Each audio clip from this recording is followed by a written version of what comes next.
Om Swastiastu, perkenalkan, nama saya Flavianus Pankrasius Syukur, NPM 032 dari kelas 2A Agribisnis. Di sini saya akan mempresentasikan makalah saya yang berjudul Kebudayaan Masyarakat Pedesaan. Langsung saja ke materi. Yang pertama, 1.1 latar belakang. Masyarakat adalah sebuah komunitas yang interdependen atau saling tergantung satu sama lain. Umumnya, istilah masyarakat digunakan untuk mengacu sekelompok orang yang hidup bersama dalam satu komunitas yang teratur. Desa atau udik menurut definisi universal adalah sebuah aglomerasi permukiman di area pedesaan atau rural. Di Indonesia, istilah desa adalah pembagian wilayah administratif di Indonesia di bawah kecamatan yang dipimpin oleh kepala desa. Sebuah desa merupakan kumpulan dari beberapa unit permukiman kecil yang disebut kampung dengan sebutan dari Banten, Jawa Barat, atau dusun di Yogyakarta, atau Banjar di Bali, atau Jorong di Sumatera Barat. 1.2 Rumusan masalah. Adapun rumusan masalah yang akan dibahas dalam makalah ini sebagai berikut. 1. Pengertian masyarakat desa. 2. Bagaimana budaya tradisional di pedesaan. 3. Apa perbedaan masyarakat desa dan masyarakat kota. 1.3 Tujuan. Yang pertama, untuk memenuhi tugas mata kuliah sosiologi pedesaan yang diberikan kepada saya. Yang kedua, untuk mengetahui kebudayaan masyarakat di pedesaan. Yang ketiga, untuk memahami perbedaan masyarakat desa dan masyarakat kota, serta dapat mengetahui kebiasaan masyarakat di pedesaan, baik yang bersifat positif maupun yang negatif. Bab 2. Pembahasan. 2.1 Pengertian masyarakat desa. Masyarakat pedesaan ialah masyarakat yang mendiami suatu wilayah tertentu yang ukurannya lebih kecil dari wilayah kota. Masyarakat desa adalah bentuk persekutuan abadi antara manusia dan institusinya dalam wilayah setempat, yaitu tempat mereka tinggal di rumah-rumah pertanian yang tersebar di kampung yang biasanya menjadi pusat kegiatan bersama. Adapun ciri-ciri masyarakat desa diungkapkan oleh beberapa ahli sebagai berikut. Yang pertama, Rochek Warren. Ciri-ciri masyarakat desa adalah: A. Kelompok primer merupakan kelompok dominan. 2. Hubungan antar warga bersifat akrab dan awet. 3. Homogen dalam berbagai aspeknya. 4. Mobilitas sosial rendah. 5.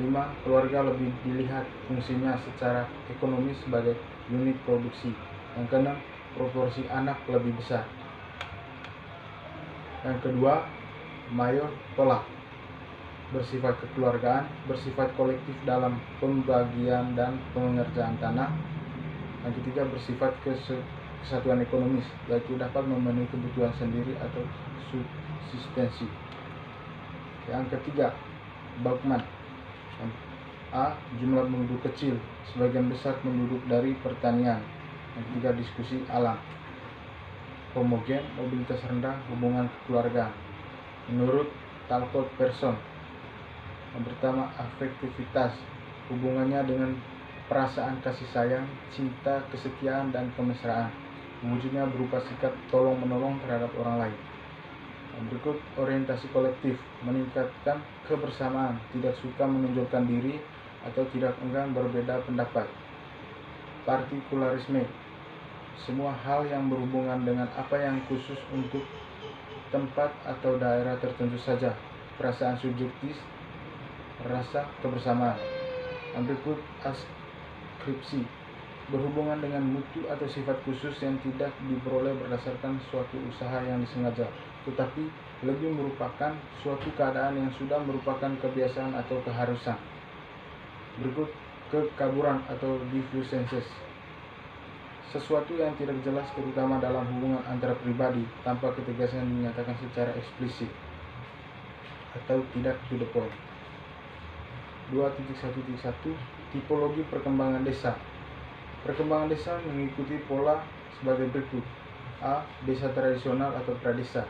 Pada masyarakat suku terasing yang masih tergantung pada alam atau cara bertutur tanam, cara memasak makanan, atau cara pemeliharaan kesehatan, kondisi masyarakat relatif statis tradisional.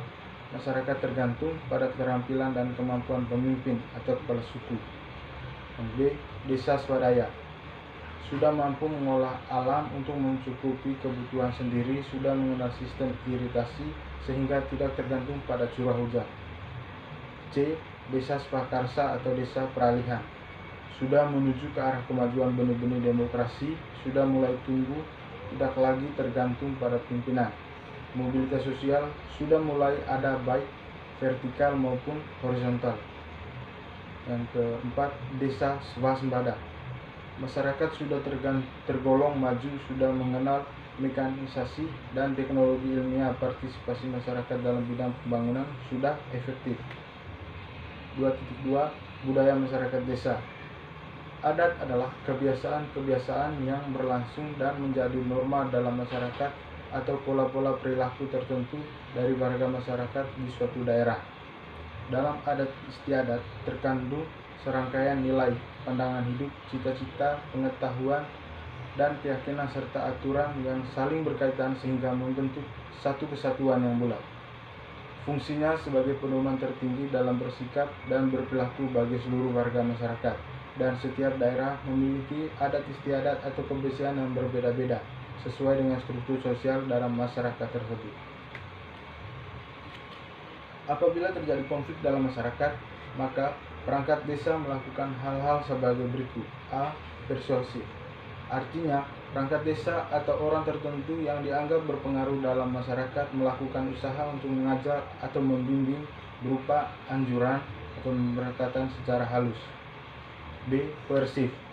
Apabila cara utama tidak efektif, maka usaha berikutnya adalah dengan memberikan sanksi-sanksi mendidik. C. Kompulsif. Artinya, sekelompok masyarakat menciptakan situasi yang sedemikian rupa sehingga seseorang terpaksa taat atau patuh kepada aturan. D. Pervasion.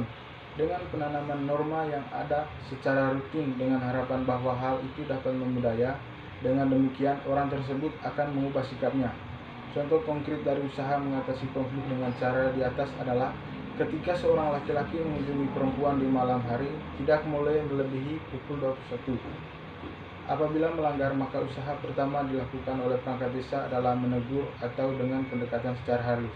Kemudian ditetapkan sanksi, misalnya apabila melanggar sampai 3 kali, maka akan dikenakan secara paksa. Dinikahkan secara paksa. 2.3 Perbedaan budaya masyarakat desa dan masyarakat kota. Perbedaan masyarakat pedesaan dan masyarakat perkotaan pada hakikatnya bersifat gradual. Masing-masing punya sistem yang mandiri dengan fungsi-fungsi sosial, struktur serta proses-proses sosial yang sangat berbeda. Bahkan kadang-kadang dikatakan berlawanan pula. 2.3.1 Masyarakat kota.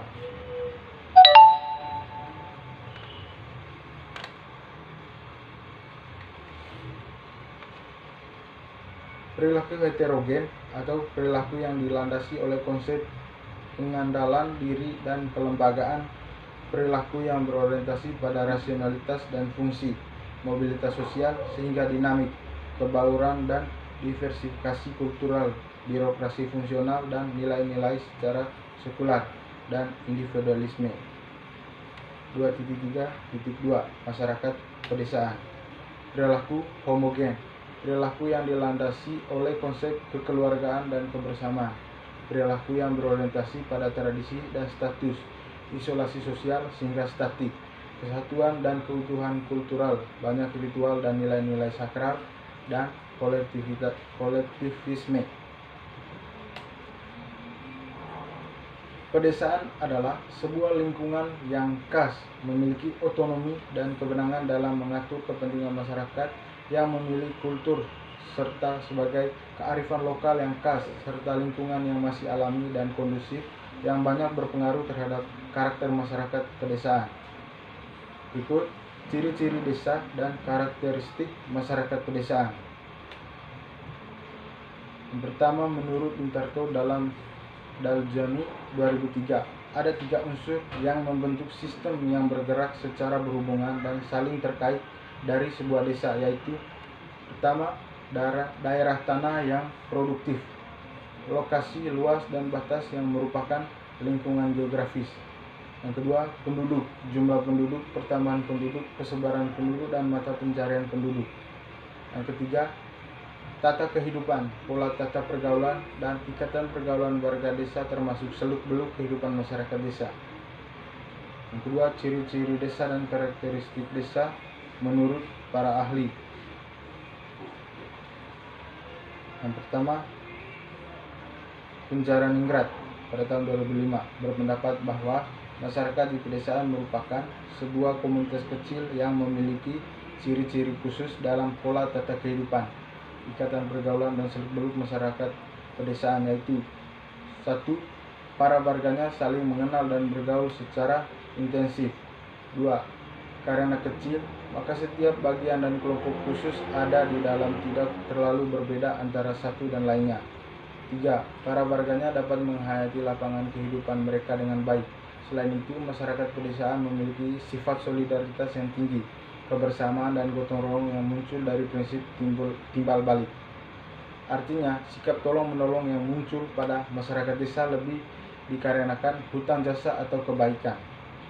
Yang kedua, menurut Ansori pada tahun 2008, dalam penelitiannya tentang kearifan lingkungan di Tanah Jawa, bahwa kehidupan sosiokultural masyarakat di pedusunan atau pedesaan memiliki ciri-ciri sebagai berikut. A. Menjunjung kebersamaan dalam bentuk gotong royong, gugur gunung, dan lain sebagainya. B. Suka kemitraan dengan menganggap siapa saja sebagai saudara dan wajib dijamu bila berkunjung ke rumah. C.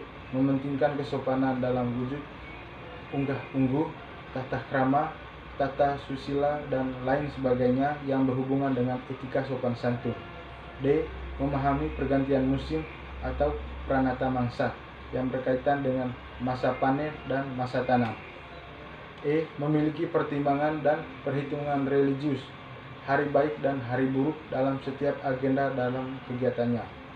Memiliki toleransi yang tinggi dalam memaafkan dan memaklumi setiap kesalahan orang lain, terutama pemimpin atau tokoh masyarakat. G. Mencintai seni dan dekat dengan alam. Berikut, sedangkan menurut Sahab pada tahun 2007, secara umum ciri-ciri kehidupan masyarakat pedesaan dapat diidentifikasikan sebagai berikut. A. Mempunyai sifat homogen dalam mata pencarian, nilai-nilai dalam kebudayaan serta dalam sikap dan tingkah laku. B. Kehidupan desa lebih menekankan anggota keluarga sebagai unit ekonomi, yang berarti semua anggota keluarga turut bersama-sama memenuhi kebutuhan ekonomi di dalam keluarga.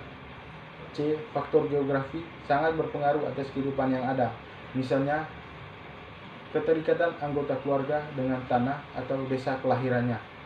D. Hubungan sesama anggota masyarakat lebih intim dan awet daripada masyarakat di kota. Secara sosial, corak kehidupan masyarakat di desa dapat dikatakan masih homogen dan pola interaksinya horizontal, banyak dipengaruhi oleh sistem kekeluargaan. Semua pasangan berinteraksi dianggap sebagai anggota keluarga, dan hal yang sangat berperan dalam interaksi dan hubungan sosialnya adalah motif-motif sosial. Interaksi sosial selalu diusahakan supaya kesatuan sosial atau social unity tidak terganggu. Konflik atau pertentangan sosial dapat mungkin dihindarkan dengan jangan sampai terjadi. Ada beberapa ciri yang dapat digunakan sebagai petunjuk untuk membedakan antara desa dan kota. Dengan melihat perbedaan yang ada akan dapat mengurangi kesulitan dalam menentukan apakah suatu masyarakat dapat disebut sebagai masyarakat pedesaan atau masyarakat perkotaan. Ciri-ciri tersebut antara lain, yang pertama, jumlah dan kepadatan penduduk, lingkungan hidup, mata pencarian, corak kehidupan sosial, stratifiksi sosial, mobilitas sosial, pola interaksi sosial, solidaritas sosial, dan kedudukan dalam hierarki sistem administrasi sosial. Bab 3 penutup. 3.1 kesimpulan. 1. Masyarakat desa adalah bentuk persekutuan abadi antara manusia dan institusinya dalam wilayah setempat, yaitu tempat mereka tinggal di rumah-rumah pertanian yang tersebar di kampung yang biasa menjadi pusat kegiatan bersama. Masyarakat juga tidak bisa dilepas dari interaksi juga dengan alam. 2. Budaya masyarakat desa dapat disimpulkan bahwa masyarakat desa umumnya lebih kepada menjunjung tinggi akhlak dan budaya mereka, dan masih bersifat tradisional, dan umumnya mereka masih mempercayai leluhur dan animisme. Yang ketiga, perbedaan masyarakat desa dan kota terlihat cukup signifikan. Contoh saja bahwa masyarakat desa lebih bersifat tradisional dan menjunjung tinggi nilai adat dan budaya mereka, sedangkan masyarakat kota biasanya bersifat lebih keglamoran karena masyarakat kota biasanya menilai bahwa mereka lebih modern dan lebih merasa pintar. 4. Desa adalah kesatuan masyarakat hukum yang memiliki kewenangan untuk mengurus rumah tangganya sendiri berdasarkan hak asal-usul dan adat istiadat yang diakui dalam pemerintahan nasional dan berada di daerah kabupaten. Oke, baik, itu saja yang bisa saya sampaikan. Sekian dan terima kasih.